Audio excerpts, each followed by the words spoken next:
Hello friends, अब तक आपने सुना कि आमिर की शादी जोया से हो जाती है, लेकिन सुहाग रात के दिन आमिर जोया से उखड़ा उखड़ा सा रहता है। जोया उसके इस व्यवहार से थोड़ी सी नाखुश होती है, लेकिन कुछ कहती नहीं है। आखिर वो क्यों इस तरह से व्यवहार कर रहा है, ये जानने के लिए हम उसके पिछले जिंदगी के बारे में जानते हैं, जहाँ पर उसकी मॉम उसके लिए लड़कियां तलाश रही हैं। अब आगे। नहीं नीमो, मैं तो पहले सोच रही हूँ कि अच्छी से 5-6 लड़कियां ढूंढ लूं और फिर उसे दिखाऊं। किसी एक को तो पसंद कर ही लेगा वो। ये अच्छा प्लान है मैडम। बस खुदा करे कोई एक उन्हें पसंद आ जाए और वो मान जाए। हाँ, तेरे मुंह में घी शक्कर, मिसेज कुमार कहती हैं। चलो, मैं उन्हें देखती हूँ। खाने से उठकर चले गए। तुम भी खा लो निम्मो, और हाँ, अरशद को भी ध्यान से खिला देना। जी मैडम। वहीं अरशद अभी भी किसी लेडीज बाथरूम के बाहर मौली का इंतजार कर रहा होता है। वो बहुत नर्वस होता है और वहीं लेडीज वॉशरूम के बाहर चक्कर मारने लगता है। यार, कैसे इतनी बड़ी गलती कर सकती है तू? भगवान करे तू प्रेग्नेंट ना हो। प्लीज बचा लेना भगवान इस बार। उधर मिस्टर एंड मिसेज कुमार अपने बेटे के लिए दुल्हनिया ढूंढ रहे हैं और इधर अरशद लेडीज वॉशरूम के बाहर किसी के प्रेगनेंसी किट के रिजल्ट का इंतजार कर रहा है। अरशद बाहर चलते चलते पैर पटकने लगता है। तभी मौली और आयशा वॉशरूम से बाहर आती हैं। अरशद उनके पास जाकर रिजल्ट पूछता है। थोड़ी देर के सस्पेंस के बाद मौली उसे बताती है, टेस्ट निगेटिव है अरशद। Thank God. फिर पीरियड्स मिस क्यों हैं? और आयशा, आज से तू ऐसी गलती कभी नहीं करेगी। तूने इन सबको मजाक समझ रखा है क्या? पता है, मेरी और मौली की तो किट खरीदने में ही जान निकल रही थी। दरअसल अरशद ने किट अपनी दोस्त आयशा के लिए खरीदा था, क्योंकि उसके पीरियड्स मिस हो गए थे और वो काफी डरी हुई थी। वो अपने साथ अपनी फ्रेंड मौली को ले गया, क्योंकि उसे अकेले मेडिकल स्टोर जाने में हिचकिचाहट हो रही थी। अरशद को इतना सपोर्टिंग देखकर आयशा रोने लगती है।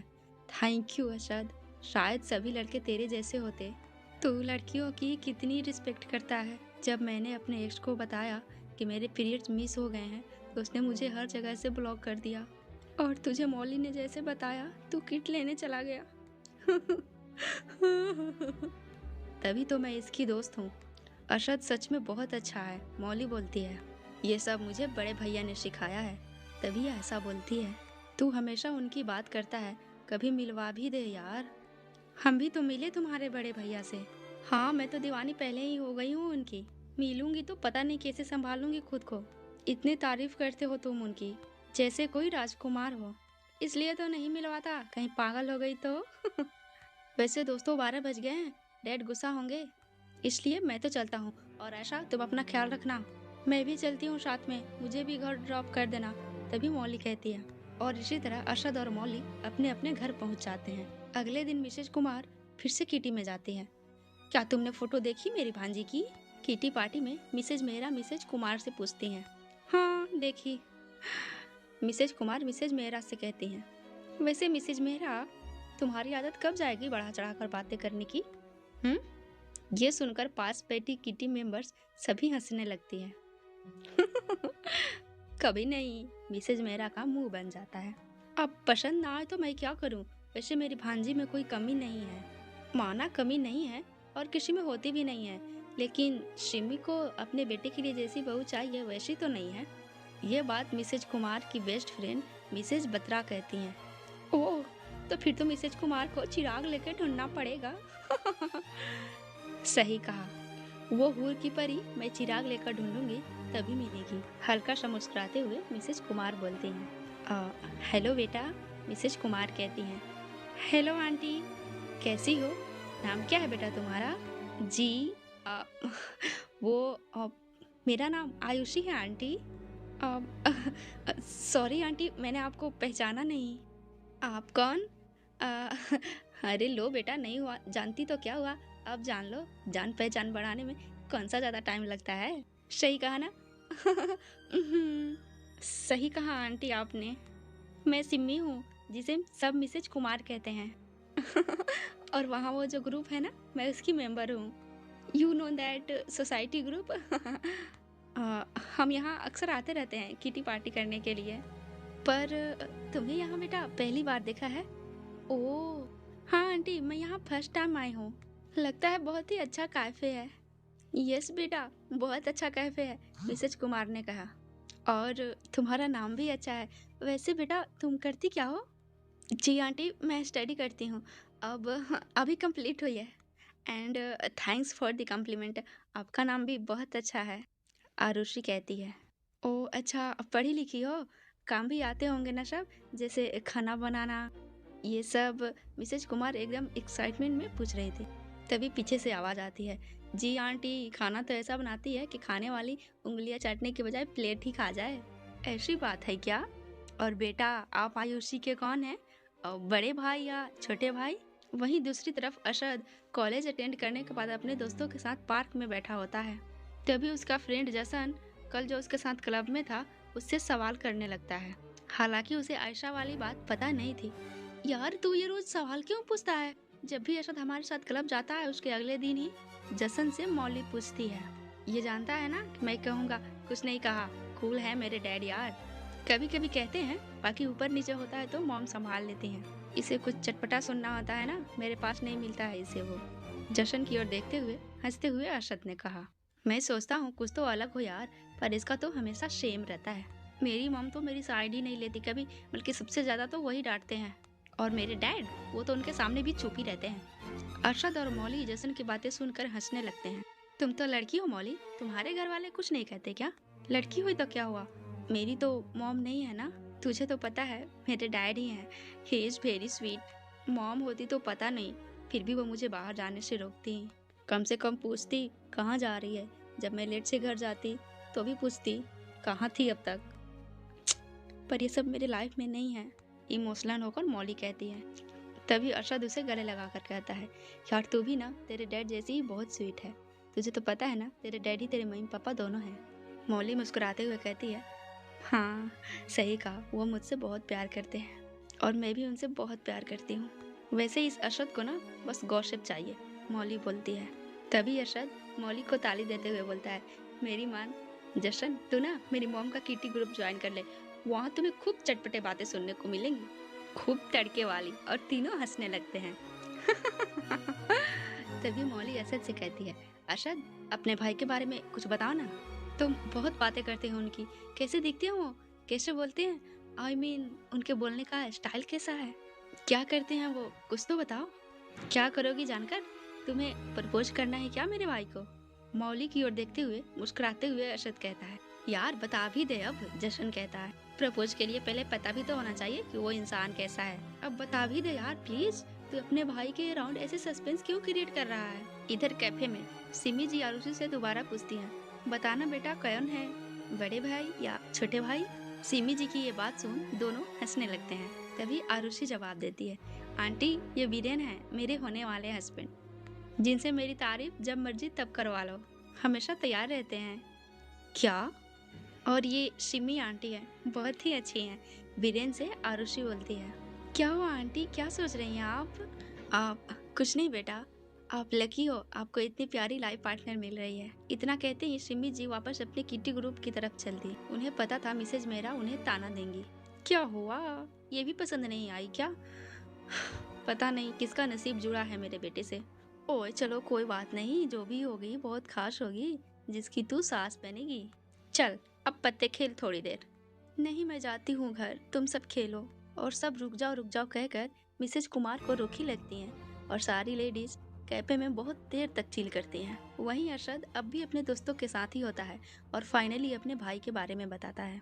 मेरे बड़े भैया, क्या कहूँ उनके बारे में, उनका नाम है आमिर कुमार, अरशद कुमार के द ग्रेट ब्रदर। एकदम स्टाइलिश, पर dress only white and black पहनते हैं और कोट पैंट मोस्टली, और घर वाले कपड़े भी ब्लैक एंड वाइट ही होते हैं। किस्मत ने रंगों से जैसे उन्हें दूर कर दिया है। पापा के बिजनेस को अब वही संभालते हैं और उनका मूड कब कैसा हो ये कोई नहीं बता सकता। प्यार और स्पेशली शादी शब्द से तो बहुत दूर ही रहना पसंद करते हैं। फॉर सम रीजन लड़कियों से तो भाई दूर ही रहते हैं, और वैसे भी इन सब के लिए उन्हें टाइम ही नहीं मिलता है। इधर अरशद अपने दोस्तों को आमिर के बारे में बताता है और उधर घर पर नीमो को डोर बेल बजने की आवाज सुनाई देती है। इतनी जल्दी कौन आ गया घर? नीमो किचन से डोर की तरफ बढ़ते हुए बोलती है, साहब आने वाले थे सबसे जल्दी, पर वो तो थोड़ी देर लगेगी कहकर गए थे। हो सकता है काम जल्दी हो गया हो। खुद से बोलते बोलते नीमो गेट खोलती है। बड़े भैया आप? पर आमिर बिना उसकी बातों का जवाब दिए सीधा अपने कमरे में चला जाता है। लो जी, भैया तो कुछ ने सुना ही नहीं। कॉफी बना देती हूँ भैया के लिए, थक गए होंगे। पर बनाओ या नहीं, मूड नहीं हुआ तो, नीमो सोचते हुए कहती है। वैसे भी घर पर कोई नहीं है, और अगर इस बात पर भैया को कहीं गुस्सा आ गया तो। नहीं नहीं, रहने देती हूँ। क्या करूँ, बनाओ या नहीं, कुछ समझ में नहीं आ रहा है। नीमो खुद से सोचते हुए बोलती है। मैं एक काम करती हूँ, साहब और मैडम को फ़ोन करके बता देती हूँ कि भैया आ गए हैं। जैसे ही नीमो फ़ोन की तरफ बढ़ती है, आमिर ऊपर से आवाज़ देता है। एक कॉफ़ी लेकर आना जल्दी। जी भैया, अभी लाई, कहते ही नीमो फ़ोन रख देती है। नीमो कॉफ़ी लिए हल्का सा मुस्कुराते हुए आमिर के रूम में जाती है। आमिर भैया, कॉफ़ी लाओ। आमिर कॉफ़ी लेते हुए हल्का सा मुस्कुरा देता है। अरे वाह, आज तो भैया मुस्कुराए। मैं तो बेकार में ही डर रही थी कहीं मूड खराब ना हो भैया का। आज तो मूड अच्छा है, मैडम को पता चलेगा तो वो भी खुश हो जाएंगी। उन्हें तो तलाशी होता है कि कब आमिर भैया का मूड सही हो और वो लड़कियों की फोटो दिखाए। नीमू खुद से बड़बड़ाती हुई कहती है और असद से जाकर टकरा जाती है। नीमू दीदी, सॉरी छोटे भैया। अरे कोई बात नहीं, पर आपका ध्यान कहाँ है? आप खुद से क्या बोले जा रही हैं और खुश भी लग रही हैं? अरशद पूछता है। अरे वो आमिर भैया आ गए हैं, और पता है आज उनका मूड भी बहुत अच्छा है। क्या, भाई आ गए? कब? अरशद भाई भाई चिल्लाते हुए दौड़ता हुआ आमिर के रूम में जाता है।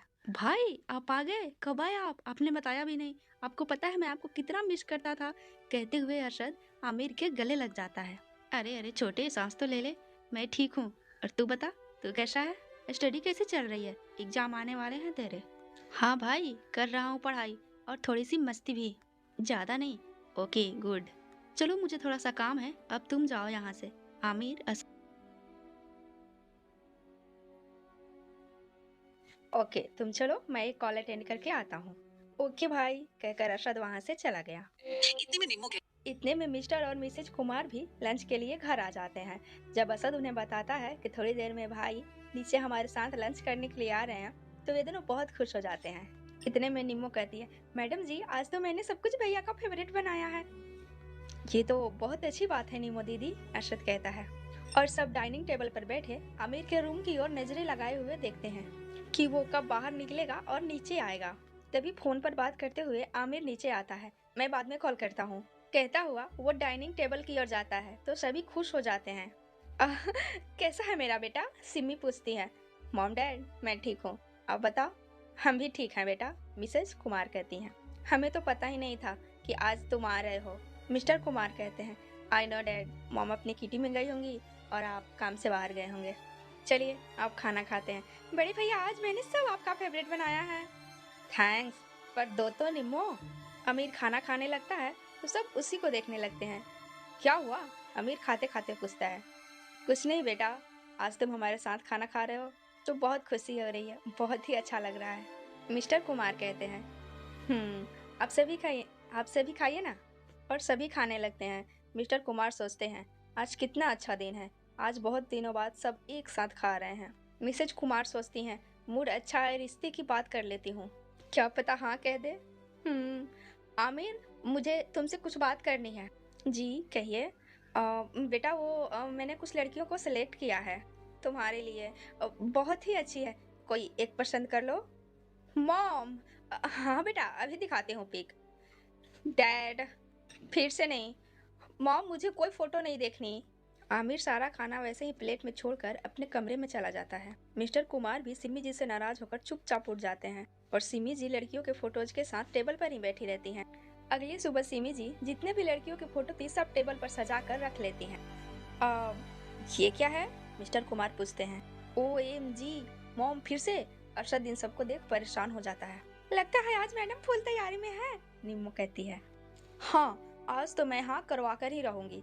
एक बार फिर सोच लो सिम्मी जी, कहीं कोई गड़बड़ ना हो जाए। नहीं अभिषेक जी, अब और नहीं, आज तो डिसाइड होकर ही रहेगा। असद लड़कियों को फोटो देख कहता है, वैसे मॉम सभी लड़कियां हैं तो बहुत प्यारी, कहो तो एक मैं पसंद कर लूं? नहीं आशु, मुझे तो पता है तू खुद ही पसंद कर लाएगा, मुझे स्वयंवर लगाने की जरूरत नहीं पड़ेगी तुम्हारे लिए। ये तो मैं आमिर के लिए कर रही हूँ क्योंकि मुझे पता है वो खुद कुछ नहीं करेगा। अरशद और नीमो सभी हंसने लगते हैं। तभी उन सबकी नजर ऊपर से आते हुए आमिर पर पड़ती है। डैड पूछते हैं, ये क्या है आमिर? मैं बिजनेस ट्रिप पर जा रहा हूँ डैड। Okay bye. रोको आमिर, सिमी जी उसे पीछे से आवाज लगाती हैं और उसका हाथ पकड़कर उसे टेबल के पास ले जाती है। इनमें से किसी एक को पसंद करो। मॉम, कितनी बार कहूँ मैं आपसे, समझ क्यों नहीं आता है आपको? हाँ हाँ, नहीं आता है मुझे। कब तक शादी नहीं करोगे तुम? क्यों, शादी ही सब कुछ होती है क्या? नहीं करनी है मुझे शादी, मैं पहले ही बता चुका हूँ ना आपको। डैड, आप कुछ कहते क्यों नहीं?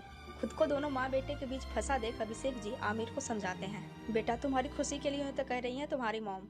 मैं खुश हूँ डैड, मैं ऐसे ही खुश हूँ। ओह, खुश हो तुम? दिखता है हमें। अगर खुश होते तो ऐसे भाग नहीं रहे होते हम सबसे।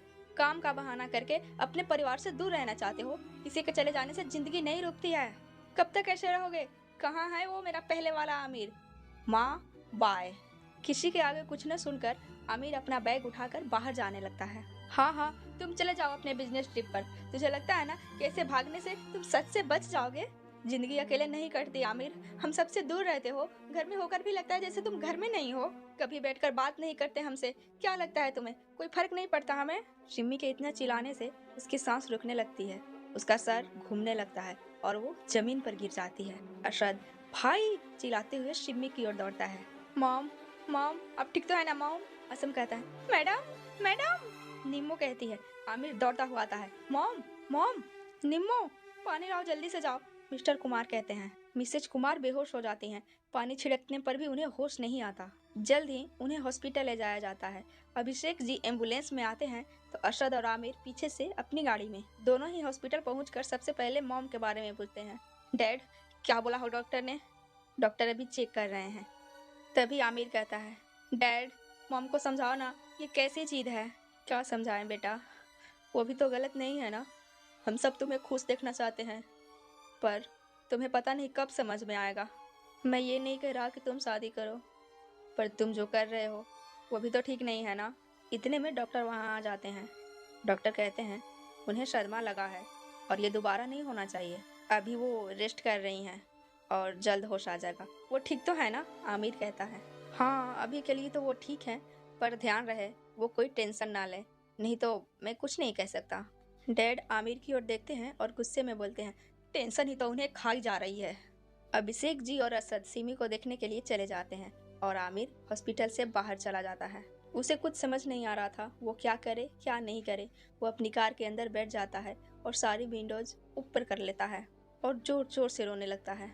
मॉम समझती क्यों नहीं है? मैं नहीं कर सकता शादी। ऐसे टेंशन क्यों ले रही है? तभी आमिर के कार के विंडो को कोई नॉक करता है और बाहर से आवाज आती है, वो तुम्हारी माँ है। अगर वो नहीं सोचेंगी तो कौन सोचेगा आमिर? आमिर विंडो नीचे करता है और बाहर देखता है। बाहर मुस्कान खड़ी थी। ये सब क्या हो रहा है आमिर? आज ही आए और आज ही पता चला मॉम से कि आंटी यहाँ है। थैंक गॉड आंटी ठीक है। और ये तुम क्या कर रहे हो आमिर? मैं क्या कर रहा हूँ? मुझे तो खुद ही समझ नहीं आ रहा है जो हो रहा है। अरशद मिला मुझे, उसने बताया मुझे कि आंटी को होश नहीं आया है और जो हुआ वो सब भी बताया उसने मुझे। तुम मान क्यों नहीं लेते आंटी की बात? कब तक चलता रहेगा ऐसा? मुस्कान, तुम सब जानती हो फिर भी। हाँ हाँ पता है मुझे, पर तुम अपनी मॉम की खुशी भी तो देखो ना। तुम्हारे बारे में सोचते सोचते क्या हालत कर ली है उन्होंने अपनी। कहाँ है वो आमिर जो अपनी माँ की छोटी सी तकलीफ भी बर्दाश्त नहीं कर पाता था? और आज उसी आमिर ने जानबूझकर या अनजाने में उनकी बात न मानकर उन्हें इस हालत में पहुंचा दिया है कि आज उनकी जान पर बन आई है। बस करो मुस्कान, मैं कभी नहीं चाहूंगा कि मॉम को मेरे कारण कुछ हो, पर वो जो मांग रही हैं मैं उन्हें वो कैसे दे दूं? उन्हें लगता है कि मेरी शादी हो जाएगी तो सब ठीक हो जाएगा, मैं सब भूल जाऊंगा, पर ऐसा नहीं हो सकता है। अब लो, अरशद का मैसेज आया है। आंटी को होश आ गया लगता है। और हाँ, अब डिसाइड तुम्हें करना है आमिर। मैं जानती हूँ मेरा दोस्त अपनी मॉम की खुशी के लिए कुछ भी कर सकता है। अब तुम्हारी चॉइस है, तुम्हें क्या करना है। जो भी डिसाइड करो जल्दी डिसाइड करो। ओके, मैं आंटी से मिलकर आती हूँ। इतना कहकर मुस्कान वहाँ से चली जाती है। नहीं, मुझसे ये नहीं होगा, मैं नहीं कर सकता शादी। वहाँ मुस्कान सिमी से मिलने उसके कमरे में आ जाती है। हेलो आंटी, कैसी हैं आप? ओह मुत्सु, तुम यहाँ? ठीक हूँ बेटा मैं। क्या आंटी, मैं तो लंदन से आई, सोचा अब सिमी आंटी ऐसा सब मिल के पार्टी करेंगे। मॉम से पता चला कि आप यहाँ हो, दौड़कर सीधा चली आई हूँ यहाँ। मैं तो डरी गई थी आंटी, मेरी स्वीट सी आंटी को क्या हो गया। मैंने सोचा आपकी फ्रेंड तो मंदिर गई है आपके लिए दुआ करने, बस आती ही होगी अभी। डोंट वरी बेटा, तुम्हारी आंटी को कुछ नहीं हो सकता, मिस्टर कुमार बोलते हैं। और असद और मुस्कान सब मुस्कुराने लगते हैं, पर सिमी की नजरें गेट पर ही टिकी होती है। तभी आमिर आता है और कहता है, कैसी हो मॉम आप? तुम गए नहीं बिजनेस ट्रिप पर? मुझे तो लगा तुम चले गए होगे। बहुत ज़रूरी है ना तुम्हारी बिजनेस ट्रिप, हम सबसे भी ज़्यादा ज़रूरी है। हम मेरे यहाँ जिए, उससे आमिर कुमार को क्या? मॉम प्लीज़ ऐसा मत कहिए। इतने में मिसेज बत्रा निम्मो के साथ, जो कि सिमी जी की बेस्ट फ्रेंड और मुस्कान की मम्मी थी, वहाँ आ जाती हैं और कहती हैं, क्या सिमी तू तो डरा ही देती है, ऐसे मत कर यार। सिमी जी आमिर से नाराज होती हैं और आमिर को देखते हुए कहती हैं, चल तुझे तो मेरी चिंता हुई, वरना आजकल के बच्चों को तो अपने माँ बाप की भी नहीं पड़ी है। मिसेज बत्रा समझ जाती हैं कि सिमी क्या कहना चाहती है और कहती हैं, अरे चल छोड़ ये सब बातें, देख मैं तेरी फेवरेट खिचड़ी लाई हूँ, अब जल्दी से खा ले इसे। सुबह से कुछ नहीं खाया है तभी तो बेहोश हो गई ना। हाँ मैडम ने कुछ भी नहीं खाया है सुबह से, निमी ने कहा। मुझे नहीं खाना। सब सिमी जी से मिन्नतें करते हैं और उन्हें खाने को कहते हैं, पर सिमी जी जिद से अड़ जाती हैं। कह दिया ना, नहीं खाना तो नहीं खाना। सबकी नजरें आमिर पर जाती है। आमिर सबको कहता है, मॉम को समझाओ, मुझे नहीं करनी है शादी। मॉम आपको समझ क्यों नहीं आ रहा है, प्लीज कुछ खा लीजिए मॉम। ओह तो तुझे लगता है कि मुझे समझाने की जरूरत है? समझने की जरूरत तुम्हें है बेटे, मुझे नहीं। वैसे भी तुम्हें कुछ समझना नहीं है, तुम्हें तो जाना है तो तुम जाओ, मुझे जब खाना होगा मैं खा लूंगी। सब फिर से सिमी को खाने के लिए कहते हैं। तभी अरशद मॉम से कहता है, मॉम आपको बहू चाहिए तो मेरी ले आइए, पर प्लीज कुछ खा लीजिए। सब दोबारा सिमी जी को खाने के लिए कहते हैं, पर सिमी जी किसी की नहीं सुनती। तब आमिर दोबारा कहता है, मैं शादी के लिए तैयार हूँ। क्या? सिमी कहती है, आप जैसा कहेंगी मैं करूँगा, पर खाना खाओ पहले। आमिर कहता है, पक्का ना? कहीं ऐसा ना हो कि तू फिर से भाग जाए। नहीं जाऊँगा बस, कहकर आमिर वहाँ से चला जाता है। जाते जाते आमिर कहता है, मॉम लड़की आप ही डिसाइड कर लेना और मुझे बता देना कब क्या करना है। मेरा बेटा मान गया, ओए बल्ले बल्ले। सिमी जी को यूं खुश देख सब नाचने लगते हैं। ओए अब तो तू खुश है ना सिमी, चल अब ले जल्दी से खाना खा, मिसेज बत्रा बोलती हैं। तभी अरशद डांस करते हुए कहता है, मेरे भाई की शादी है। तभी मुस्कान कहती है, ओए होए मेरे यार की शादी है। इस धूम धड़ाके के बीच सिमी जी को याद आता है कि उन्होंने तो लड़की ही फाइनल नहीं की, अगर कहीं लड़की ढूंढने में देरी हो गई और बाद में आमिर का मन न बदल जाए। तभी उनकी बेस्टी उनसे वादा करती है कि वो कल तक आमिर के लिए बेस्ट लड़की ढूंढ कर लाएगी। इन्हीं सब बातों के बीच डॉक्टर सिमी जी को हॉस्पिटल से डिस्चार्ज कर देते हैं। अगले दिन सभी लोग सिमी जी को घर ले आते हैं। घर आकर सभी देखते हैं कि अरशद की बड़ी बहन रूहानी और जीजा वरुण जी अपनी माँ से मिलने के लिए आए हैं। अरे दीदी जीजू आप? अरशद कहता है, हाँ मॉम कैसी हैं? मॉम कैसी हो आप? डैड ने बताया कि आप हॉस्पिटल में एडमिट थी, सब ठीक तो है ना? गले लगते हुए रूहानी कहती हैं, हाँ मेरी रूह बेटा, मॉम ठीक है और मॉम अच्छी खबर लेकर लौटी है हॉस्पिटल से। तभी अरशद कहता है मॉम से, क्या मॉम इस उम्र में अच्छी खबर ला रहे हो हॉस्पिटल से? और सब हंसने लगते हैं। और फिर सिमी जी बताती हैं कि आमिर ने शादी के लिए हाँ कर दिया है। क्या शाले मियाँ सेहरा बनवाने के लिए रेडी हो गए हैं? वरुण कहता है, हाँ जीजू। अरशद कहता है, ये तो बहुत अच्छी बात है, आमिर फाइनली मान ही गया। रूहानी खुश होते हुए कहती है, अरे मान नहीं गया, मनवा लिया है तुम्हारी मॉम ने, मिस्टर कुमार कहते हैं। हाँ तो चलो अच्छा ही हुआ, हॉस्पिटल जाने का फायदा तो हुआ कम से कम। तभी सिमी हंसने लगती है और सिमी को हंसता देख सभी उसकी ओर घूर कर देखते हैं। अब ओके ओके सॉरी बाबा, घूरो मत मुझे ऐसे, और हाँ सबसे जरूरी काम, जल्दी से लड़की ढूंढ कर लाओ। तभी मिसेज बत्रा वहाँ आते हुए कहती हैं, ओए कल प्रॉमिस किया था ना सिमी, एक लड़की है मेरी नजर में, मुस्कान के पापा के दोस्त हैं संजय जी, उनके शाली की बेटी है, नाम है जोया। मिसेज बत्रा सबको जोया की फोटो दिखाती हैं। फोटो देखकर सब यही कहते हैं, वाह ये तो बहुत खूबसूरत है। खूबसूरत ही नहीं है, फैशन डिजाइनर भी है। बाकी तुम सिमी मिलकर देख लेना, क्या पता आमिर के लिए तुम्हें पसंद आ जाए। मुस्कान के पापा तो कह रहे थे वो बहुत अच्छी है, वो देख चुके हैं, अब परिवार भी बहुत अच्छा है। सिमी अचानक से उठते हुए कहती है, तो अभी चले? अभी रुक जाओ सिमी जी, माना कि बड़ी जल्दी है आपको बेटे की शादी की, पर टाइम तो देखो अभी, मिस्टर कुमार कहते हैं। शाम के 4 बज रहे हैं और इतना कहते हुए अभिषेक जी ने सिमी को बैठा दिया। सिमी जी की हड़बड़ी देख सब हंसने लगते हैं।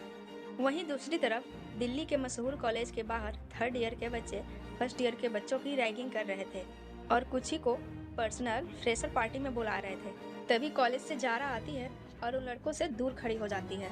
वो अपनी दीदी का इंतजार कर रही थी, जो अपने स्टूडियो से उसे पिक करने आने वाली थी। जैसे ही उन लड़कों ने देखा कि फर्स्ट ईयर की जारा उनसे दूर खड़ी है, तो उन लड़कों का लीडर संदीप उठकर उसके पास आता है। हेलो मिस, जरा वहाँ तो आइए, फर्स्ट ईयर वालों को वहाँ रजिस्टर करना है। किस लिए? अरे फ्रेशर्स के लिए। और आप तो बिल्कुल मिस फ्रेशर्स बनने लायक हैं। चलिए चलिए। बट सर, कॉलेज का फ्रेशर तो हो चुका है। जी, ये मेरा पर्सनल फ्रेशर है, मेरे फार्म हाउस में। चलिए ना। No sir, thank you so much, but I am not interested. अरे कोई ड्रग थोड़ी बेच रहे हैं हम, संदीप ने कहा। इतना क्यों घबरा रही हैं आप, चलिए मेरे साथ। इतना कहते ही संदीप जारा का हाथ पकड़ लेता है।